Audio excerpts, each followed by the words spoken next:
Hey, welcome for the first episode of our new show called Go Time with my man. Go Time, you know what time is. My man, my brother, my partner in rhyme, my partner in production. Because we had the idea for this show because every now and then Thrust tells me some crazy stories from back in the days, from the golden era when he met all these legends, and I thought, man, you gotta share these stories, you know. So here we go. Yeah.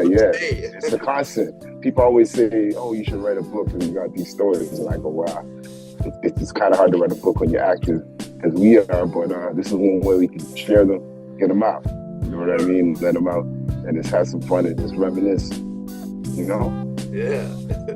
Yeah. But I mean, before we get to it, you know, so for those who don't know, you, you know, because maybe they're too young, maybe they're like the new generation. So I think we should start up before we come to the stories.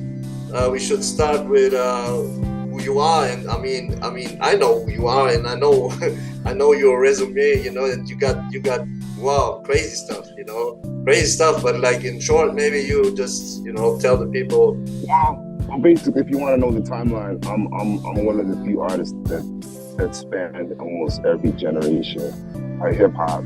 I came in at 15, and I started recording. My first recording on record was from 1991. So I've been active as a recording artist from 91 to now. So you can find me. I started in groups, so people didn't and recorded. I went solo from 96. Yeah. So you can look up from Past, Present, Future. That was 96, and then there's this tons of records after.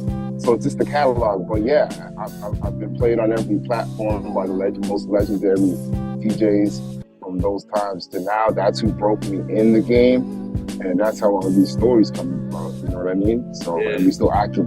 Currently working with BoFaat. So you tune in the BoFaat, you definitely know. You know, and we just a part of this musical instruments family. I don't know, just doing this indigenous hip hop thing, keeping it authentic. That's what we're known for, right? Right. Yeah, so look up Thrust, you'll see me. There's Thrust OG, that's a new tandem, but there's tons of stuff. You can just. I've been on Wikipedia for a long time, so listen, once you get Wikipedia book, you're out there, so you can even look on that. I'm there. Actually, you know what I mean? You are on Wikipedia, and the funny thing is, I actually checked you out on Wikipedia just today, just like maybe 2 hours ago, and I updated it because it didn't show our latest releases, and I have an account on Wikipedia, so I actually added our 2 albums, actually 3 albums, no, 2 albums that's released, right? Like it's 1994 and Broken Arrow. And the next one about to drop in later this year. Right. Yeah, that was just somebody just do it up. The facts on there, if you look, some are like, oh, okay. But you know what I'm saying? I'm not in it for the accolades. I'm in it for the art and for just adding on to the game. So, but it's always a blessing when and it's nice to get recognized with certain levels of accomplishments and stuff. So, but what we really in it for. Make the head go like this. That's it. Make that head bob. That's it. The head bob, man. That's what it's really about at the end of the day. So yeah, man. So we here. Go Time. We here, man. Shoot. I don't know where we want to start. We can start anywhere with this one. I don't know. Okay. I remember one time you told me you just randomly mentioned it. Actually, I remember one time I was with RZA in the studio, and he was playing me beats nonstop and blah blah blah. Let's get to it, man. Tell us. Go Time. Yeah, so I have many experiences with RZA. Certain people he just always as souls, you just always encounter them without it being ordained by the Most High. So at this time, I was doing promo for Virgin Music. I was doing the urban promo, and they were trying to sign. They were trying to get RZA's label, his independent label at that time, right? Okay. Sons of Man, Killer Army, all of that stuff, right? Remember all those releases. So, RZA's not, anyone knows anything about RZA, he's super authentic, right? Like, he's not just gonna do business with anybody. He does things a certain way, not just the Wu Tang way of doing it. So what they wanted to do was like, okay, well, we'll think about the deal. Like, the money was proper, but they said we want to meet who's involved with the project. So what they did, I was at work. I remember I was working. So they called the label. So the label comes to me like, yo, we're gonna fly you to New York tomorrow. This was not knowing either. We're gonna fly you to New York tomorrow to go to RZA's studio. He wants to meet you and Russ. Russ was the director, right? He knew me. He knew me. I don't think they put my name in it. He knew me. If he would have seen me, like, oh, it's you. You know what I mean? Yeah. Right? But they said they're gonna send 2 people down, and they said my government name, not like Russ, right? And so set up. So the next morning, got up, one of the plane. We went down to right to where they record. And this is supposed to be like a 10-minute check-in, like meeting in, out, whatever, right? And it ended up being like, I remember we going in, the lawyer was there, he looked, and then he was about to go through a whole other negotiation. And we were done our thing, right, within like probably 15 minutes, right? He's like, no, hang out, just chill. You don't gotta go nowhere. Right? Like, you sure you're doing your meeting? Like, this is a whole other contract. Nah, just chill.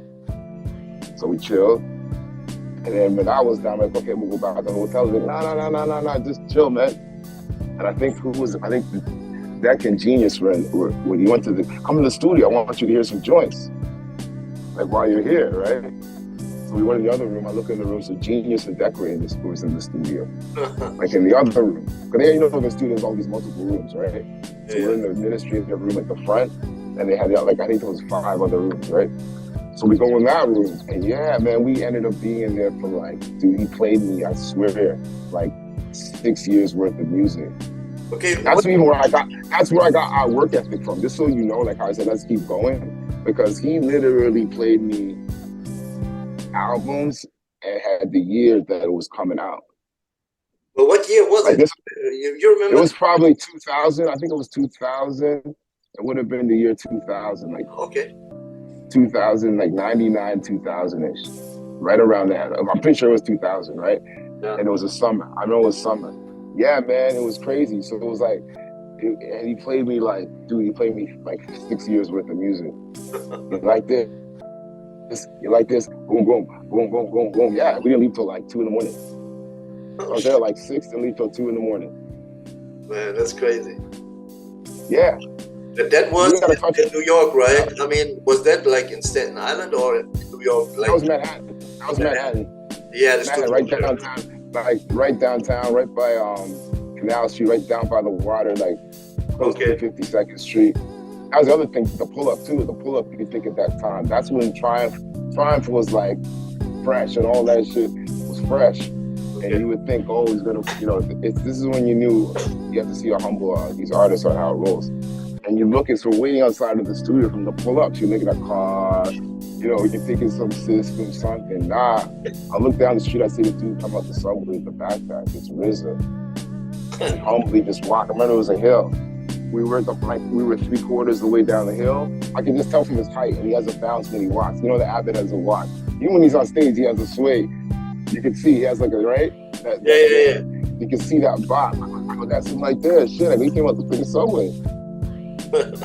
But they say maybe he didn't even come out the subway. He just looked like him, so he could have just walked. And they say he always walks around New York a lot, right? So that was really cool. That was like one of those instances, man. And it was good even as an artist to negotiate a contract, like to have those eyes, right? Yeah. See, take those points out there. Nah, do that. Nah. We're not gonna do that. Okay, we'll bend on this. Okay, do that. Nah, you don't want to do this. Boom, boom, boom, boom, boom, boom, boom. Right? Yeah.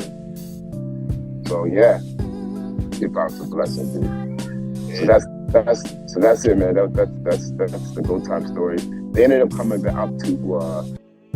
He sent his representative, his homie Elijah. He did all the contracts around the world. He ended up coming up and spending 2 weeks with us in Toronto too, just to see us operate like in our scene too. So that was wow. That was the back end of that. We had to take him out clubbing for 2 weeks straight every night and just show him like that was wild, man. I don't even remember recording that. Wow. So that's the Go Time story right there. That's our first one we got there, man. That's chopping it up with the RZA, the Abbot. You know what I'm saying? We got a couple. There's a couple more I could throw into with him. We got to remember the one. There's a story we'll throw this in on another episode. Maybe it's a tag. We could do the Gene Simmons, because through the RZA, I met Gene Simmons. Oh shit! Like Kiss, Gene Simmons. Yeah. Uh-huh. Yeah. How are those two? You like how are those two tied? That's another episode. That's an episode for us, because the story through the RZA, and then we ended up hanging with Gene Simmons for about 40 minutes in the lobby of this hotel, just talking about like one-on-one, just life and everything. Crazy.